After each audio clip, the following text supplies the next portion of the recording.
así como nuestro hermano presidente Evo Morales. A continuación, escuchamos las palabras del presidente de la hermana República del Ecuador, don Rafael Correa.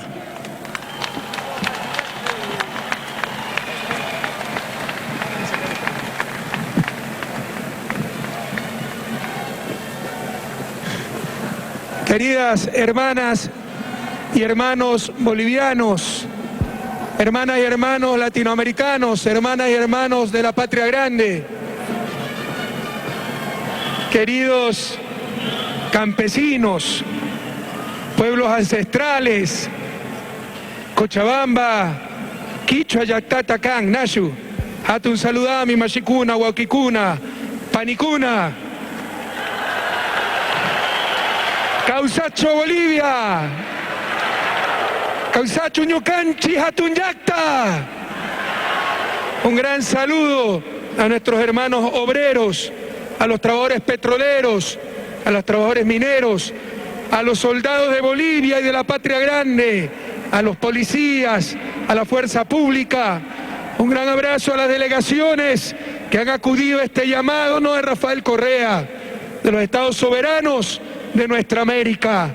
Aquí están delegaciones de Venezuela, presidida por ese entrañable compañero, hermano, amigo, Nicolás Maduro, presidente de la República Bolivariana de Venezuela. Aquí está la delegación de Uruguay, presidida por Pepe Mujica, su presidente. Está en vuelo nuestra querida compañera Cristina Fernández de Kirchner. Está la representación de Brasil, el gran Brasil, presidida por Marco Aurelio, asesor de Lula y ahora de Dilma. Personalmente hablé con Dilma. ¿Cómo hubiera querido estar aquí? Pero me dijo que lamentablemente las circunstancias internas, todos sabemos lo que está pasando en Brasil, no le permitían viajar en estos momentos. Y aquí una reflexión, hermanas y hermanos, valga la oportunidad. Es lo que se llama muchas veces la tragedia, la proximidad. Le ha pasado a Evo. ¿Cuánto ha progresado Bolivia? ¿Cuánto ha recuperado sus recursos? ¿Cuánto ha mejorado sus cuentas fiscales, su Producto Interno Bruto, su ingreso per cápita? Pero muchos de los grupos que deberían ser los primeros en reconocer esas mejoras en salario, en condiciones laborales, en servicios, etcétera, son los que exigen todo y ya. Y esa es la mejor manera de ser funcionales al pasado, a la derecha, pidiendo lo imposible, compañeros. Hay que estar muy atentos. Lo mismo a los hermanos de Brasil. ¿Cuánto ha avanzado Brasil en estos 10 años de gobierno del Partido de los Trabajadores, con los trabajadores, para los trabajadores, con nuestro queridísimo Lula da Silva y ahora con Dilma Rousseff?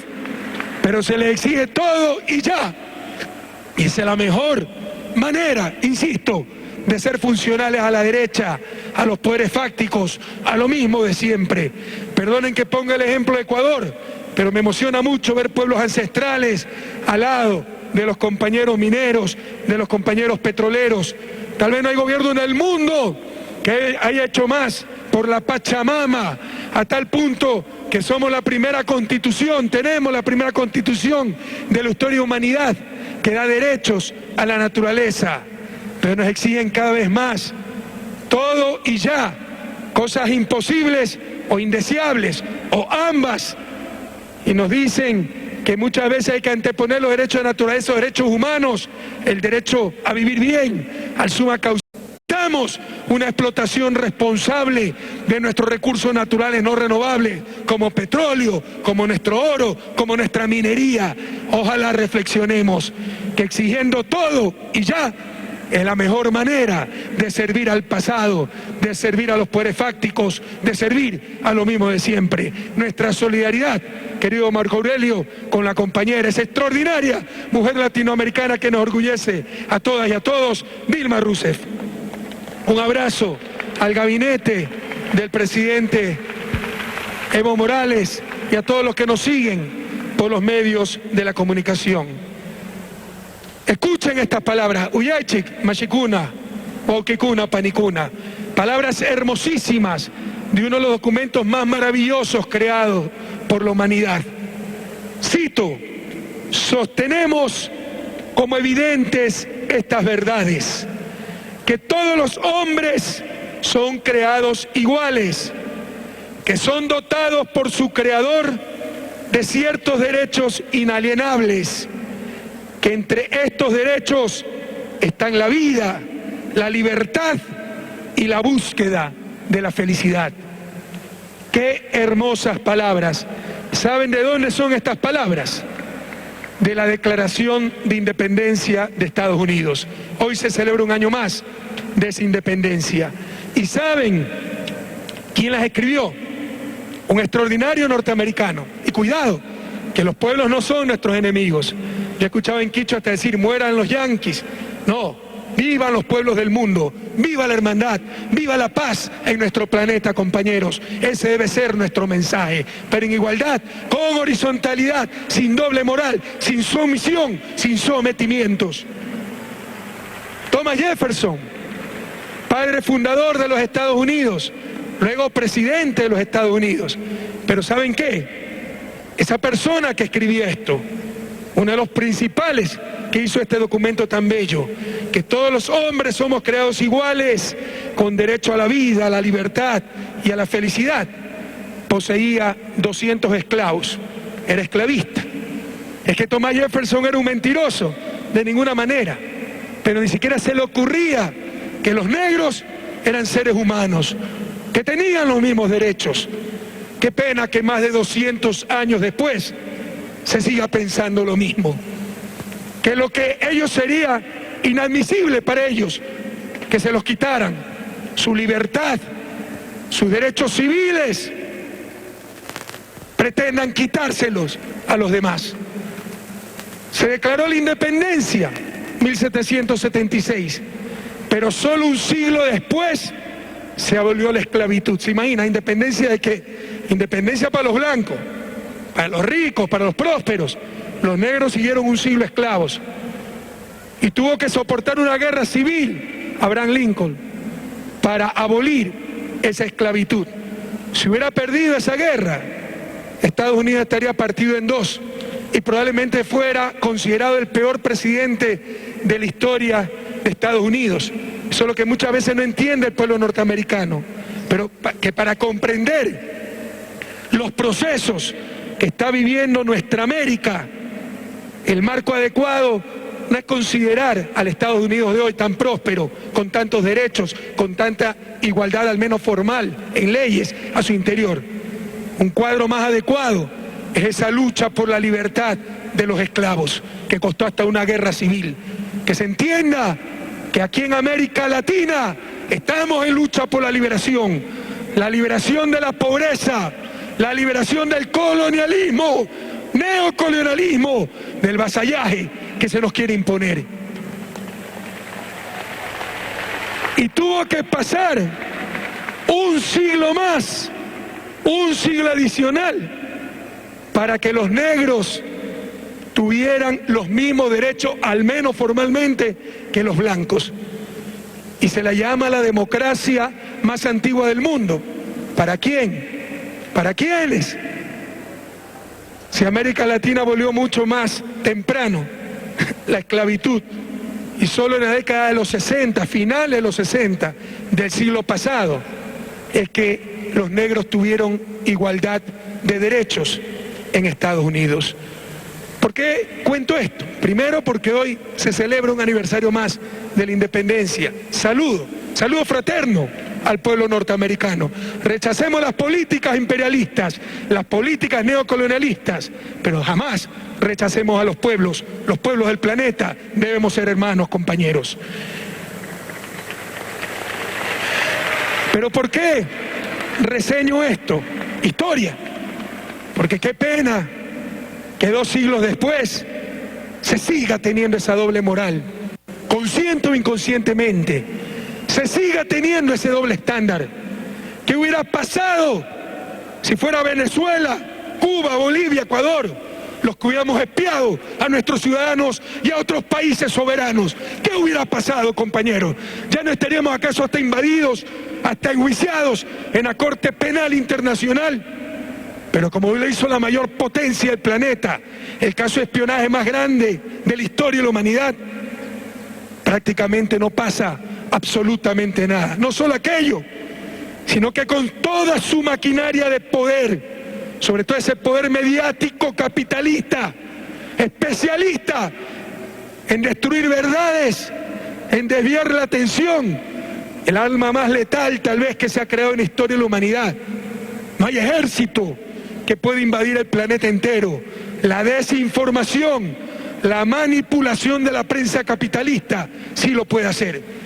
Ahora resulta que el malvado es ese joven de 29 años, Edward Snowden. Y los países que cometieron la osadía de recibirlo, como China, Rusia, o de aceptar su solicitud, ni siquiera aceptar su solicitud de asilo. Ya basta, compañeros. El asilo es un derecho humano estipulado en la Carta de Derechos Humanos de las Naciones Unidas. El asilo es una atribución soberana de un Estado, contemplado en la Carta de Naciones Unidas, en el derecho interamericano, y a tener una sola moral. Si recibir una solicitud de asilo es un acto hostil contra determinado país, ¿cuánta hostilidad entonces de Estados Unidos hacia nuestra América? Nos acaban de negar por tercera ocasión la extradición de asilados, prófugos de la justicia, sin pasaporte y condenados, banqueros que quebraron a nuestro país. Ya basta de la doble moral, para avanzar en un mundo donde la justicia no solo sea la conveniencia del más fuerte, a buscar la verdad, una sola moral, no la moral a conveniencia, compatriotas.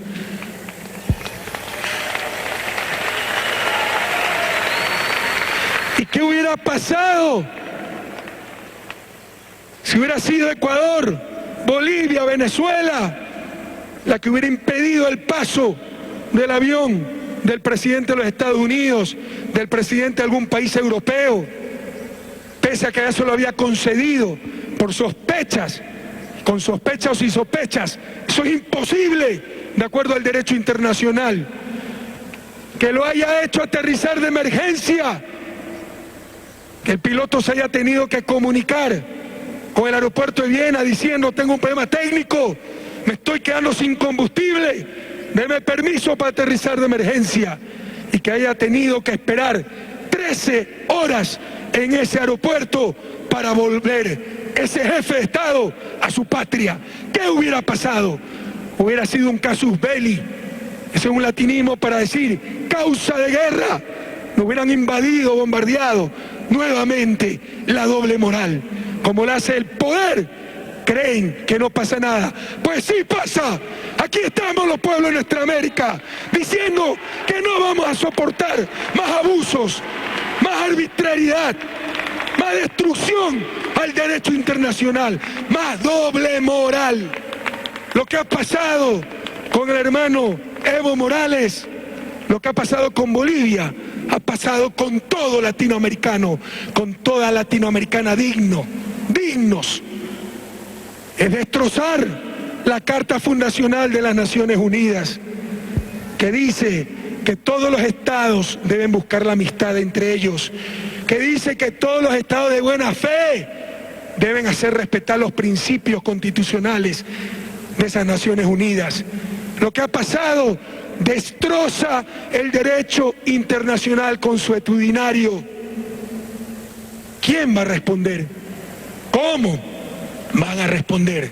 Todo nuestro apoyo, querido Evo. Por eso estamos aquí, para respaldar a Bolivia en su justa exigencia de explicaciones y de disculpas por este atentado, esta agresión a la soberanía de Bolivia, a la inviolabilidad de los aviones presidenciales, de los jefes de Estado, y que es una agresión, insisto, a toda nuestra América. Por eso estamos aquí esta tarde, compañeros. Pero no ha sido fácil llegar. No se ha podido hacer lo que se llama una cumbre de presidentes de UNASUR.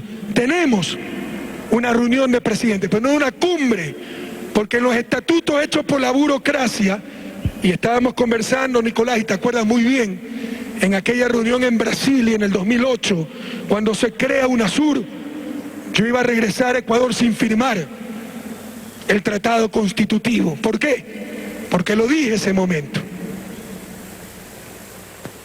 Ese estatuto hecho por burócratas va a servir para que no se haga nada. Por ejemplo, para tener una cumbre de presidentes se requiere el consenso de todos los miembros, y hubo países que se opusieron, bloquearon esta cumbre de presidentes, compatriotas. Y yo me pregunto, si UNASUR no responde a esto, que no tiene que ver con derecha, izquierda, arriba o abajo, tiene que ver con principios fundamentales del derecho internacional, ¿a qué respondemos? O nos graduamos de colonias, o nos perennizamos, perpetuamos como estados libres, dignos, independientes, soberanos, como son nuestros pueblos, compatriotas.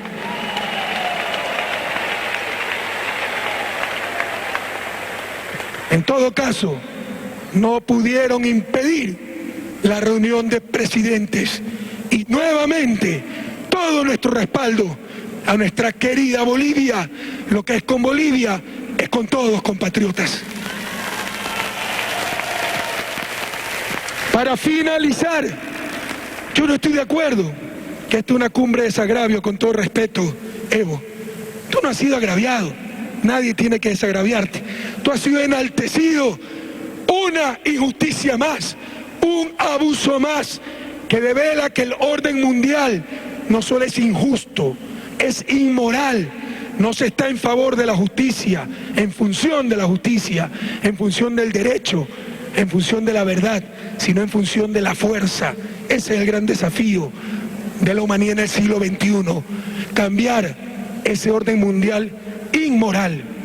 Lo que tienen que ser desagraviados son esas autoridades europeas serviles que se prestaron a tamaño abuso, y que en lugar de defender a sus pueblos, a sus países, que también han sido espiados, agenciosamente atienden y obedecen ni siquiera probablemente las órdenes de un gobierno, sino las órdenes de agencias de inteligencia. Nadie tiene que desagraviar a Bolivia, a Evo Morales. Esto lo ha enaltecido tu posición digna, frontal e inclaudicable. Y en eso, querido Evo, querida Bolivia,